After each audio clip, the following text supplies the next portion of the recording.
En République démocratique du Congo, une nouvelle attaque armée attribuée aux forces démocratiques alliées, les ADF, a fait plus de 40 morts. C'était dans la nuit de mercredi à jeudi. Nous évoquons le sujet dans la rubrique décryptage de New World Soir. Et c'est avec Michel Samuel Gloritapa. Bonjour Helmut, bonjour à tous. Bonjour Michel, ça fait quoi d'être de l'autre côté du studio, Oui, ça fait juste du plaisir. plateau? Ça fait juste plaisir. Ah, ok, alors. Comme je le disais tout à l'heure, nous parlons de la République démocratique du Congo. Et finalement, Michel, avec ses attaques à répétition, le M23, les ADF, la RDC est en proie.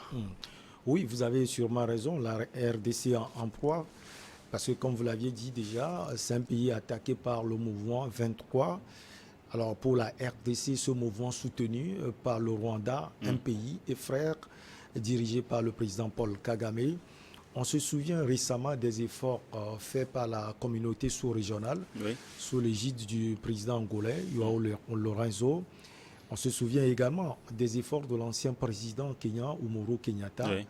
Finalement, on peut dire que ces efforts n'apportent pas de fruits, parce que nonobstant aujourd'hui la présence sur le territoire de la RDC, des forces kenyanes d'abord, et ensuite, récemment, on se souvient des forces burundaises, ça ne donne rien.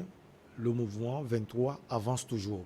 Alors, vous dites pourquoi? Parce que cette fois-ci, ce sont les ADF qui font une attaque terrible contre de paisibles populations. Et ça ne surprend pas, parce que c'est le modus operandi des ADF, attaquer les populations paisibles qui vaquent à leurs occupations. Créer la peur. Créer la psychose dans la tête justement de ces populations. Je pense que ce qu'ils font est un peu aux antipodes du M23 qui arrive à affronter face à face les forces régulières de la République démocratique du Congo, même s'il faut le souligner. Il y a des fois des populations également qui souffrent. On a vu des déplacements intenses. Alors les ADF ont pour credo, si on peut le dire, d'attaquer les civils et, comme on l'a dit, créer la psychose, la peur. Et c'est ce qu'ils ont commencé à faire depuis la création de ce mouvement. Qui est affilié à l'État islamique. Justement affilié à l'État islamique, il faut dire que c'est un mouvement créé par des Ougandais, en majorité musulmans, affiliés à l'État islamique. C'est un mouvement qui a pris souche depuis 1990 et qui attaque régulièrement l'Est de la République démocratique du Congo. Et justement, cette attaque également a visé cette partie du pays. Le bilan est lourd, plus de 150 personnes tuées depuis le début de cette année, c'est-à-dire 2023. Oui, cela veut dire tout simplement que c'est un mouvement aussi qui sévit.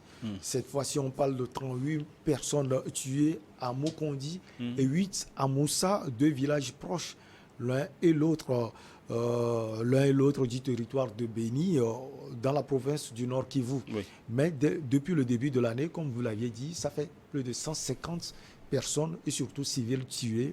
Ces personnes qui sont à mettre à leur actif. Donc c'est un mouvement qui sévit également. Ces derniers temps, on parle souvent du mouvement 23. Il faut savoir que les ADF également sévissent terriblement. Et justement, en parlant de ces ADF, leur origine, c'est vrai que tu as parlé tout à l'heure en début d'émission, ils tirent leur origine d'où exactement ces ADF? Origine ougandaise, peut-être frustrée. Ce n'est pas juste pour justifier ces actes horribles. Comme je l'ai dit, ils viennent de l'Ouganda, peut-être touchés par la gouvernance du président Yoweri Museveni, puisque j'ai dit ils sont en majorité musulmans. Et souvent, dans certains pays, ce sont des groupes qui sont marginalisés. Et pour eux, la meilleure façon de réclamer des choses, c'est de pouvoir faire des attentats, la violence et autres. Et puisque la République démocratique du Congo est devenue une proie pour chercher les ressources, puiser l'or et d'autres ressources de ce pays immensement riche, il faut venir sévir en RDC, piller les populations, exploiter les ressources et aller se mettre à l'aise, se replier surtout en Ouganda. Et donc, c'est un mouvement, pour répondre concrètement à votre question, un mouvement ougandais majoritairement musulmans, Oui. qui a pris souche depuis 1990, il faut le souligner. C'est vrai qu'ils ont évolué avec le temps. En 90, forcément, ils n'ont pas de ressources et de forces nécessaires de nuisance.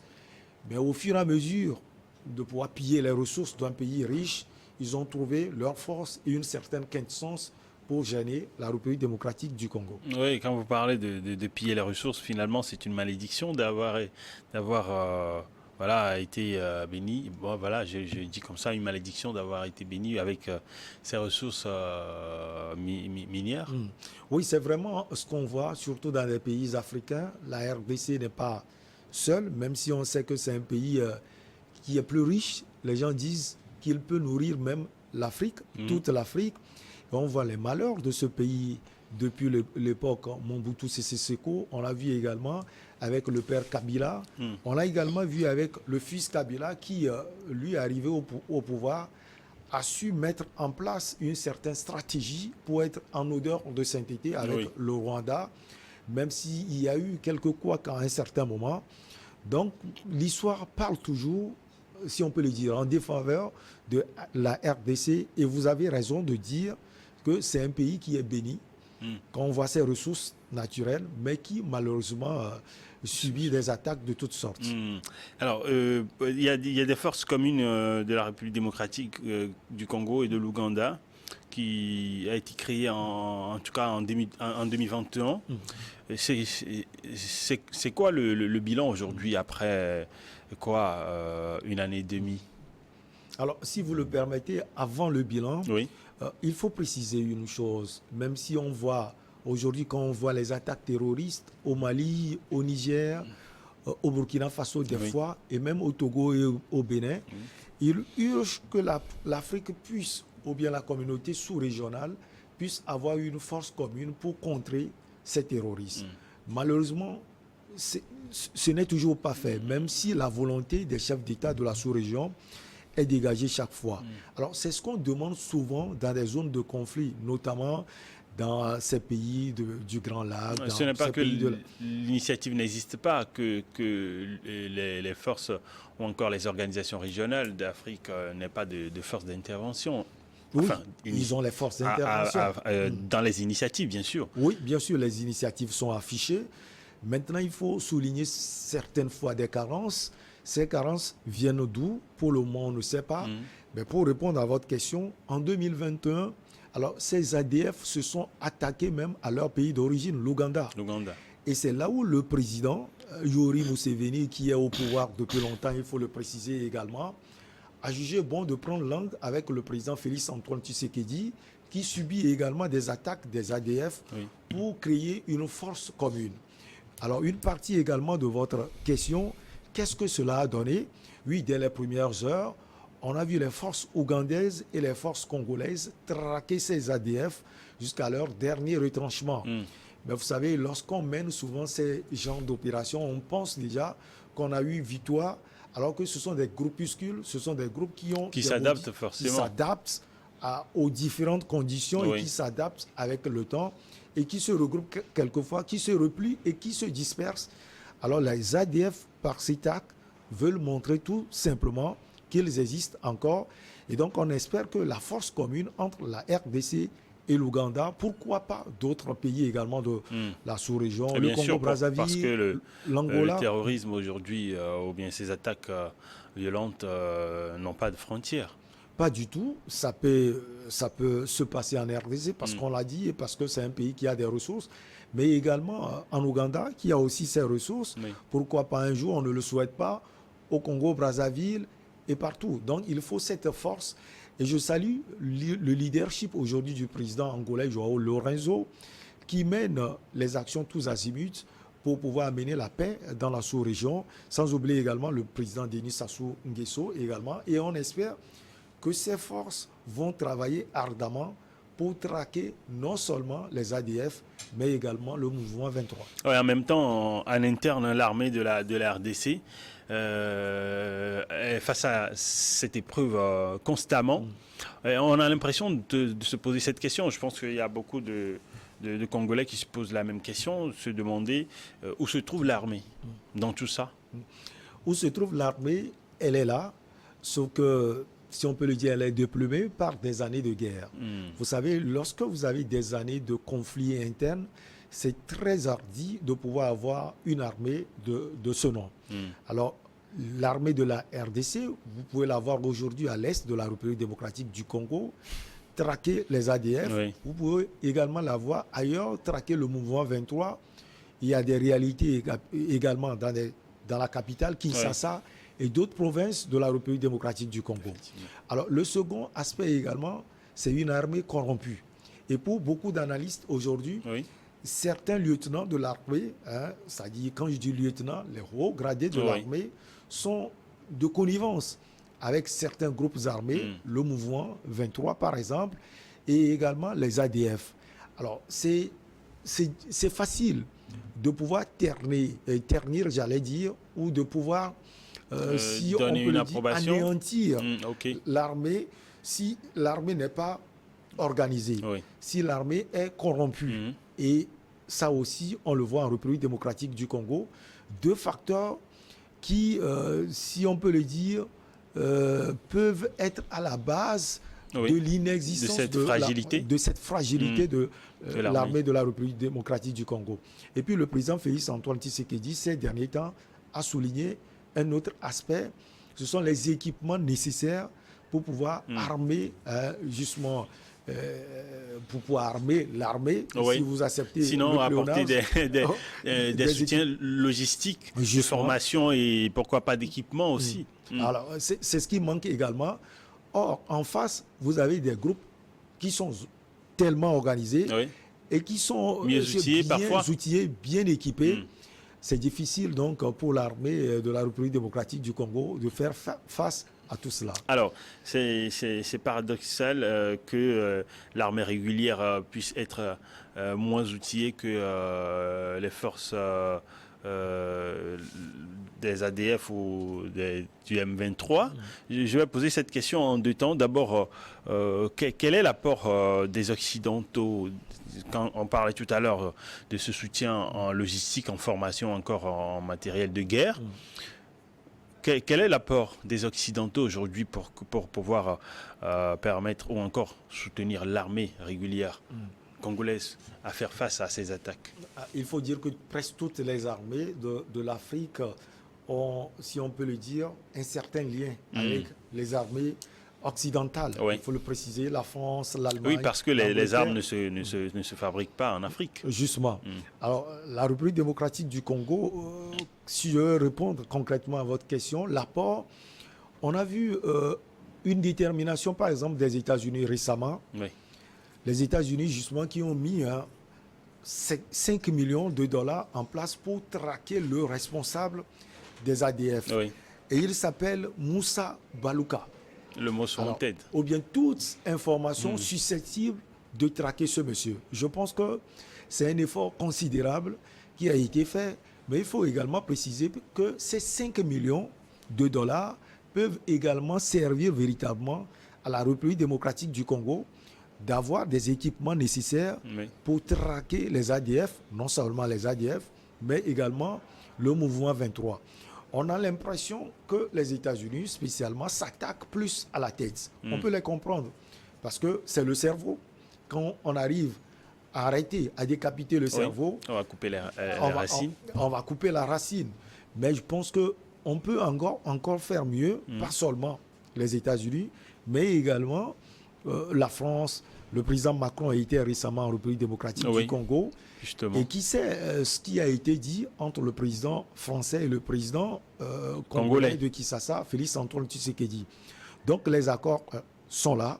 Maintenant, il va falloir faire plus pour, si on peut le dire, aider l'armée régulière à affronter ces groupes armés. Alors, je disais que cette question, je vais la poser en deux temps.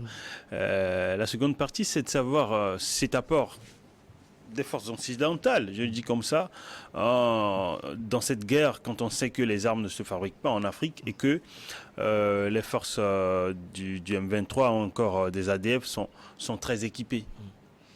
Oui, ces forces sont très équipées et là... C'est-à-dire, elles trouvent leurs armes où? Voilà. C'est vrai que tu parlais tout à l'heure de la corruption au sein de l'armée qui pourrait passer, il y a des gens qui pourraient passer des armes aux forces rebelles, mais en même temps, ça pourrait parvenir d'ailleurs également. Ouais, et rien n'est surprenant. Helmut Pinto, on a vu avec la République centrafricaine, les rebelles, les armes qu'ils ont sont plus sophistiquées que les armes de l'armée régulière. À un moment donné, on a vu Bangui demander l'aide à la communauté internationale, mais ça n'a jamais été le cas. Et d'ailleurs, c'est ce qui a poussé le président Faustin Archange Touadéra à pouvoir prendre langue à un certain moment avec le président russe Vladimir Poutine.